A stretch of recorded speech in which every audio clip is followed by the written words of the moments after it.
उदयश्री सांस्कृतिक परिषद पक्षर बरी ब्लक गोलकुंड पंचायत से अभय नृष मंदिर सिंगीचोरी मठ प्रांगण में प्रिय गीतिकार उदयश्री जन्म जयंती समारोह अनुष्ठित होता अवसर में कविता पठोत्सव पुरस्कार वितरण सभा संबर्धना समारोह अनुष्ठान सभापति कवि विश्वनाथ पंडा सभापतित्व मुख्य अतिथि कवि अध्यापक प्रशांत कुमार साहू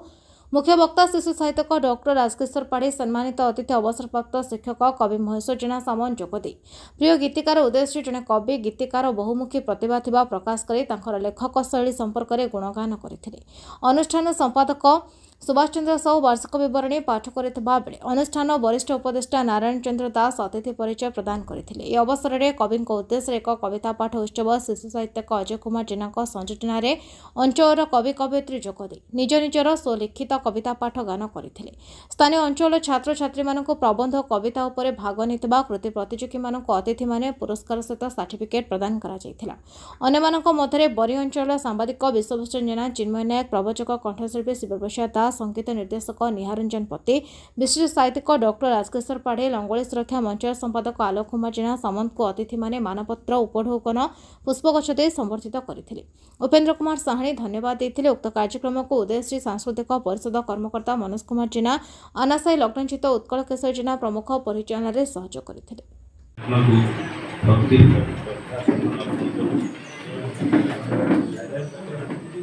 कौन आप सुबी तो सुबी पावन मुहूर्त उदयश्री सांस्कृतिक अनुष्ठान द्वारा आयोजित सम्मानास्पद सभापति महोदय मुख्य अतिथि सम्मानित अतिथि मुख्य वक्ता अनुष्ठान प्रतिष्ठा मंडली विदग्ध माटी जाजपुर जिला पुण्यतया ब्राह्मणी नदीर माँ बटमंगला बाहुप्रस्थान सारंगीवण प्रकृतिर अपरूप शोभामित्व प्रतिष्ठित कराई से माटी को भूमिष्ठ प्रणाम जनाऊँ। उदयश्री अवर्तमान प्रथम श्राद्धवार्षिकी जन्म नहीं उदयश्री सांस्कृतिक परिषद 15/8/2020 मसीहा अनुष्ठान बीज रोपण करते आम अंचल साहित्य और संस्कृति प्रेमी उदयश्री को अंतर में भल पाउवा डॉक्टर प्रबंधनपति महोदय वटकृष्ण साहानी श्रीयुक्त उपेन्द्र कुमार साहानी अभिमन्यु दास कागाराम गेड़ी चिन्मय दलाई गौरांग चरण दास प्रमोद कुमार साहू श्रीयुक्त विश्वनाथ पंडा महोदय श्रीयुक्त हिमाचरण दास महोदय श्रीयुक्त नारायण चंद्र दास महोदय आपणा छाए सक्रिय सदस्य भाव अनुष्ठान प्रति पदक्षेप आगबर हो अकुंठित सहयोग दे नाना प्राकृतिक विपर्यय सरी तार मासिक साहित्यिक सभा और कविता पाठोत्सव को सीमित कराई केवल पूजा पार्वण में रही जाए। विगत दिन मानकरे ओडिया साहित्य संस्कृति और कविता पाठ प्रति आकृष्ट कराइबा भाविदेले पृथ्वीर परिधिटा मो गाँ परी भाविदेले पृथ्वीर परिधिटा मो गाँ परी सब एठी आपणा जगह आदि जा भितर तुमे मु और सेमाने सब एकाकार तेबे भी मापुची दूरता तेबे भी मापुची दूरता मो हृदय तुम जाए अनेक अंतर काहाकू दिशु कि न दिशु निसंगरे अनेक खोजुची मने मने पछारी हेउची तुमे थाई कि भी नाह तबे मु अछि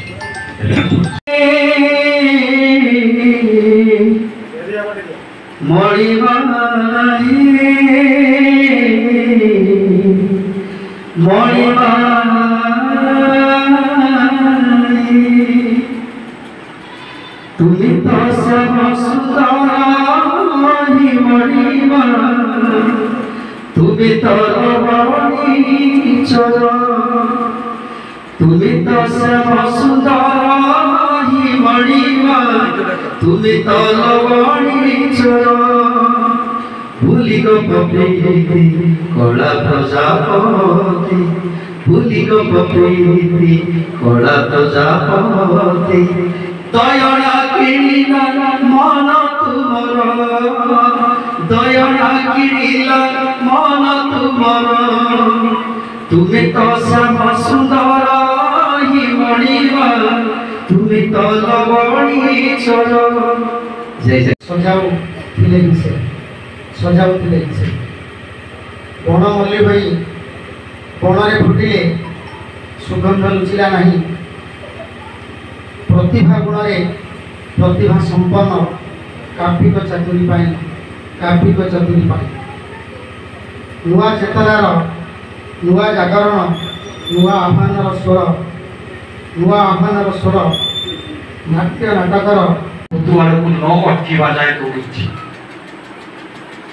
ଚାଲୁ ଚାଲୁ ପୁଣି ଥରେ ଚାଲୁ ଚାଲୁ ପୁଣି ଥରେ ଭେଟ ହେଲା ସମୟ ଚାଲୁ ଚାଲୁ ପୁଣି ଥରେ ଭେଟ ହେଲା ସମୟ ପଚାରିଲି ଏ ସମୟ ଚାଲୁଥିବା ରାସ୍ତା ଆଉ କେତେ ବାଟ ସମୟ ଠିକ୍ ସେମିତି ଚାହିଁଲା ଆଉ ବସି ଦେଇ କହିଲା ପାଦ ଚାଲୁଥିବ ଯେତେ ବାଟ। ସିଂହଚୋରୀ ମଠ ସେଇ ଦିନକୁ ଚାହିଁଥାଏ ଦୀପଟିଏ ଜାଳି ତୁମ ଫଟ ତଳେ ଫୁଲକୁ ସାଉଁଟି ନିଏ ଯିଏ ଥିଲେ ତୁମ ଅତି ଆପଣାର ଆଜି ହେଲେ ସାତ ପର ଆଖିର ଲୁହରେ ଝରଣା ଛୁଟାଇ ଭାଙ୍ଗିଲା ସୁନା ସଂସାର ଉଦୟରେ କେବେ ଅସ୍ତ ନାହିଁ ସତ୍ୟ ସମସ୍ତେ ଜାଣନ୍ତି ଉଦୟରେ କେବେ ଅସ୍ତ ନାହିଁ ସତ୍ୟ ନୀରବେ ଯାଇଛି ଶୋଇ ହସ ମୁଖ ଏବେ ବି ଚାହିଁଛି ଆମରି ଭିତରେ ଥାଇ ହେ ଜଗତପତି କରୁଣା ସାଗର ଭାବର ଠାକୁର ତୁହି ଉଦୟକୁ ତୁମ କର କମଳରେ ସ୍ଥାନ ଦେବ ଭାବଗ୍ରାହୀ ନୃତ୍ୟଶାଳାରେ କାମିନୀ ଦେଉଛି ମୋହି ଯୁଧିଷ୍ଠିର ଠିକାଦାର କୃଷ୍ଣର ଚକ୍ର ଛେଦି ପାରୁ ନାହିଁ ଦୁଷ୍ଟ ମାନବ ଶିର ପୃଥିବୀ ସାରା ତ ଯୁଦ୍ଧ ବିଭୀଷିକା ଜମ୍ବ ଯାଉଛି ଭାବି ଇସ୍ରାଏଲ ଇରାନ ଯୁଦ୍ଧ ଯୋଗୁଁ ଆଜି ମଣିଷ ଯାଉଛି ହଜି ଚୀନ ଆମେରିକା ନିଜ ବଡ଼ ବରରେ ବିଶ୍ୱବସ୍ତୁ ଜେନାଙ୍କ ରିପୋର୍ଟ ନ୍ୟାୟବତୀ ଟିଭି।